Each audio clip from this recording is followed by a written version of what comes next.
At a given moment, there are 7,200 children in New Jersey's foster care system. Maintaining family connections and supports is key to mitigating the traumatic experience of a child being removed from the only family they know. This is especially true for children of color, older children, and children with special needs. My birth mother had problems. She suffered from depression, bipolar, and she had drug abuse problems. So I just thought that it was bound to happen because DYFS was already involved, and I personally didn't feel safe. I accepted it that they were going to take me. I was a freshman in high school, and I had finally went to my crisis counselor, who had a lot of insight into my family life, and she had an inkling of what was going on, but just encouraged me to finally speak up. And once I did, she's very proactive about helping me. I think at the time it was very hard for me to think about not living with my family anymore. I mean, I'm the oldest of my siblings, and so I was worried about, not being with them or us being separated. When youth enter into foster care, it becomes very traumatic for them. Their relationships become unstable, life becomes unpredictable, they have to adjust to a new way of living and whatever kind of next step or next setting that looks like. Placing a child in foster care is a trauma. Secondary trauma or just a trauma, it is. I'm not saying it's not necessary in some instances, it is, but I think we need to recognize that removing a child from everything they know, even if some of it's not okay, is a trauma. New Jersey law requires that children in foster care are ensured that their educational, physical, and emotional needs are met. Despite our best efforts in case planning, when a youth goes into foster care, it fractures relationships, it fractures, both at home and within the community. It makes life unpredictable. The child is coming into care because something's going on with the family, but we can't then label that family as this, totally not capable of having a relationship or being in the child's life and making sure that the child is safe. So we've got to demystify it, and part of it is making sure that they interact. I think, we need to keep all of the connections that the child has that are healthy and okay, or, if it's unsafe, supervised visitation, but we need to be keeping those connections, the physical, the educational, the community. When I was first removed, I was placed with my uncle. It was definitely a lot better than, I would say, being placed with strangers, because I definitely, especially with my law guardian, I fought that I did not want to be placed with strangers. I wanted to be placed with, people I was familiar with. Even though I didn't spend a lot of time with my family, I still felt like they were my family. So I felt better and more comfortable being with family members. Children entering foster care have a statutory right to be placed and remain together with their siblings. What we know from studies and talking to the kids is they remain connected with their birth families, especially siblings. And there are also studies, when you look at some of the literature on siblings, that show that when siblings have lived through a traumatic event, that actually brings them closer. The sibling relationship is probably, for most people, the longest relationship they ever have.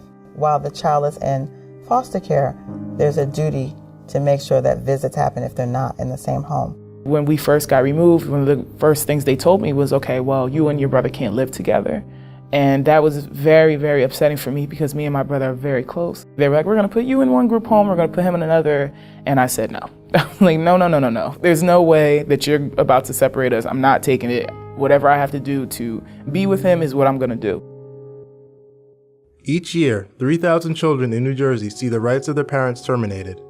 Despite the statutory intent and child welfare agency and judicial efforts, many children do not find a permanent family after termination.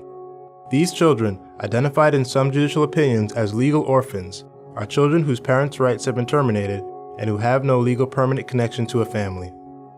When a child's legal connection to his or her parents is terminated, the division's obligations continue. Children that do not have an adoptive home placement are at significant risk of remaining in care until they age out as young adults. These are likely kids that aren't necessarily going to be adopted out of the system or reunified with family or go to a guardian, but they still have needs, and they still very much have needs for some emotional connections and we need to help fill in because they don't necessarily have those lifelong families. I think as a system, once our young people get to a certain age, we seem to focus on skills instead of people. And I think that permanency and connections always has to be at the forefront of our practice in order to really, keep that momentum around digging into case files and finding family members and asking questions around who's in your community or who's at your school or who's someone that you can really count on, who you feel is in your corner, and really dig deep to kind of nurture those relationships is really important for the young people as they're transitioning out. The policy is that once we've said, the plan has changed and it's no longer reunification, we kind of, yes, there are efforts made up until the point of a termination trial, but, I think that there's a real shift. And, I think we're not really recognizing that the parents, even if the children can't live with them, may still really be important people in their lives, and certainly the siblings. I feel like kids who are going through this need to have a goal, and they need to set it, and they need to be sure about it, and they need to voice that goal, and they need to let their adults that can help them, like their law guardians, or even if they get a chance to speak to their judge, they need to voice their opinions, and they need to voice what they need, because that's the only way people are going to help them. Adolescence and young adulthood is a period of great identity formation, and we often find that even though youth might have been removed from their families when they were 8 or at birth, that they want to have those connections, that they want to have that identity with their family members. And I think what we probably need to do more of is keeping that conversation present, while a youth is open with us, helping them to navigate those relationships with those birth families. Families change. Parents might be making different decisions now than they were making before. But if they're not, if the families are still kind of doing some complicated things or have some complicated needs, how does a youth navigate that? How do they set boundaries, have healthy relationships, and be able to still kind of achieve their goals, in the context of having those connections? About 2,000 youths age out of the foster care system each year. These are young adults, age 18 or older, who are no longer eligible for child welfare services or who have chosen to leave the system.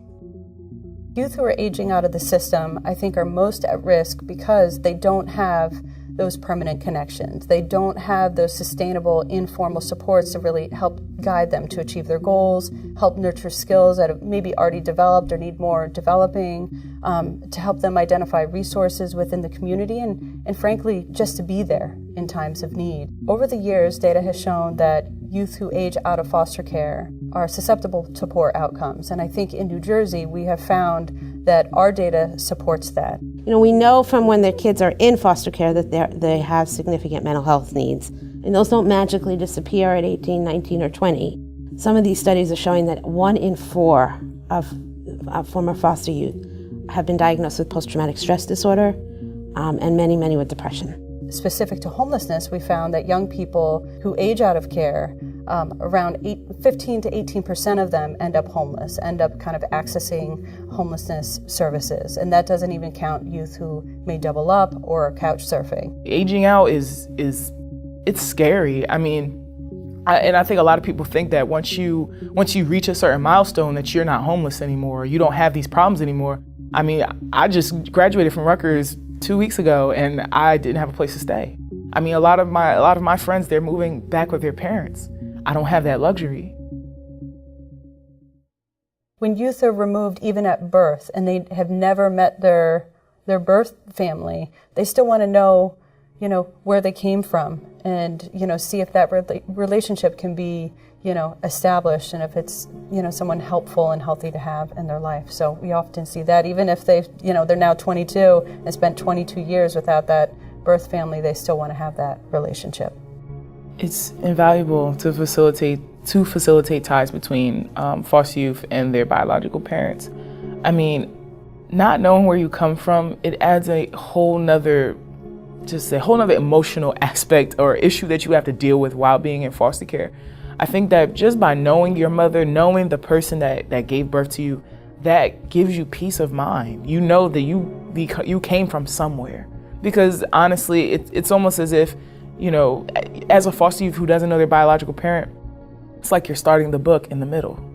You don't know how anything started. You don't know the setting. You don't know anything. And so you don't really know the whole story. I think that we need to do a whole lot more on the emotional connections, and I think a part of that is looking at the birth family, is looking at the parents, or looking at aunt and uncles, is looking at, are there older siblings? That's one of the most important reasons why, DCP&P and just the state of New Jersey should be proactive about facilitating meetings between their parents and their children.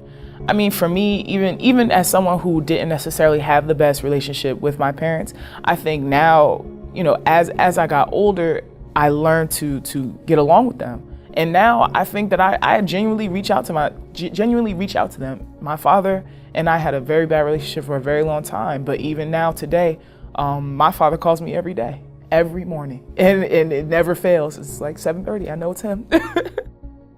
Research shows that youth who exit the child welfare system are often already in contact with relatives in their biological families, including their parents. States like New York and California have implemented policies to assist youth in keeping in touch with their birth families post-termination. Since 2005, 14 states have enacted statutes that permit reinstatement of parental rights. These states have found that a statute could help some children waiting in foster care find permanency with their rehabilitated birth parents.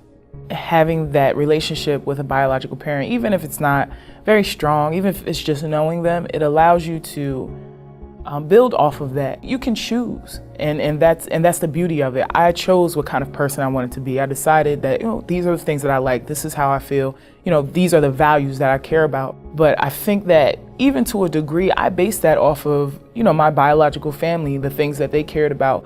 Do we agree on everything? No. Are we always the same, or do we think the same? No. But there are things that we do.